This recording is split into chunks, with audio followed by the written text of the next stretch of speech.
95 શબ્દ ઝડપ. Ready, start. ફકરો વધુમાં જણાવે છે કે દાવાવાળી મિલકત તમામ પ્રકારના બોજા રહિત વાદીઓએ ખરીદ કરેલ છે.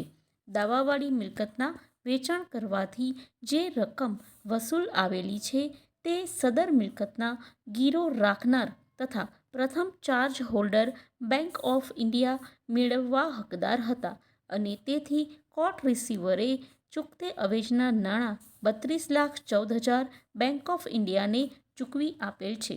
તે રીતે દાવાવાળી મિલકતમાં બેંક ઓફ ઇન્ડિયાના લેણા માટે કોર્ટ રિસીવર થકી વેચાણ થઈ ગયેલ છે.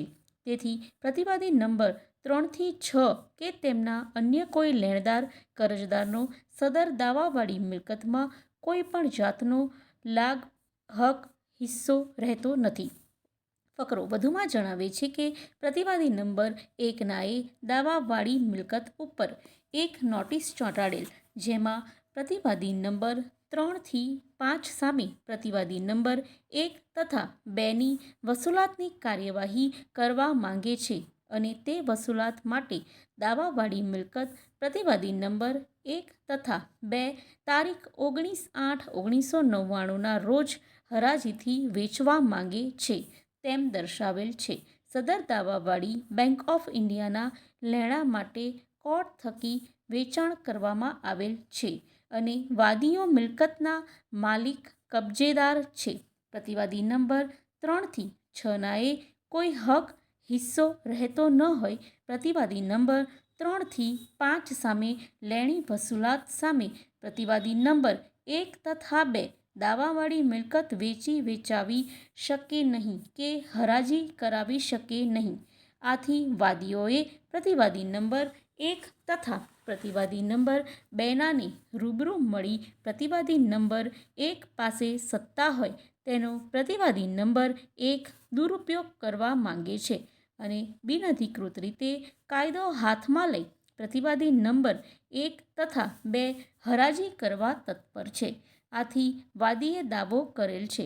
ફકરો વધુમાં જણાવે છે કે પ્રતિવાદી નંબર 3 થી 6નાએ વાદીઓને પૂરી પાડેલ માહિતી મુજબ વાદીઓને દીવાની મુકદ્દમા નંબર 666/93ના દાવા પરથી એ હકીકત સ્પષ્ટ છે કે પ્રતિવાદી નંબર 1 થી 2નાએ પિગ આર્યનનો માલ પ્રતિવાદી નંબર 3 કંપનીને વેચાણ આપેલ અને તે માલના નાણાં પ્રતિવાદી નંબર 1 તથા 2 વસૂલ કરવા માંગે છે અને તે માટે સદર હરાજી અને રિકવરીની કાર્યવાહી કરેલ છે.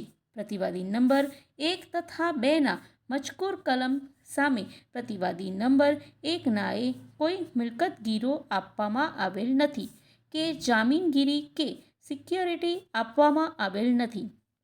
પ્રતિવાદી નંબર 1 તથા 2 કાયદા મુજબ પ્રતિવાદી નંબર 3ના અનસિક્યોર્ડ ક્રેડિટર છે. દાવાવાળી મિલકત રેવન્યુ રેકર્ડ મુજબ પ્રતિવાદી નંબર 4 થી 6નાની વ્યક્તિગત માલિકીની હતી. જે મિલકત ઉપર બેંક ઓફ ઇન્ડિયાનો ગીરોનો ચાર્જ હતો. તેથી દાવાવાળી મિલકતમાંથી પ્રથમ વસૂલાતનો હક બેંક ઓફ ઇન્ડિયાનો હતો, જેનો અમલ કરવામાં આવેલ છે. તે ધ્યાનમાં લેતા દાવાવાળી મિલકતમાં પ્રતિવાદી નંબર 1 તથા 2 કોઈ વસૂલાત કરી શકે નહીં કે હરાજી કરી શકે નહીં. ફકરો વધુમાં જણાવે છે કે વાદીઓએ દાવાવાળી મિલકત કિંમતી અવેજ આપી સૂદબુદ્ધિથી ખરીદેલ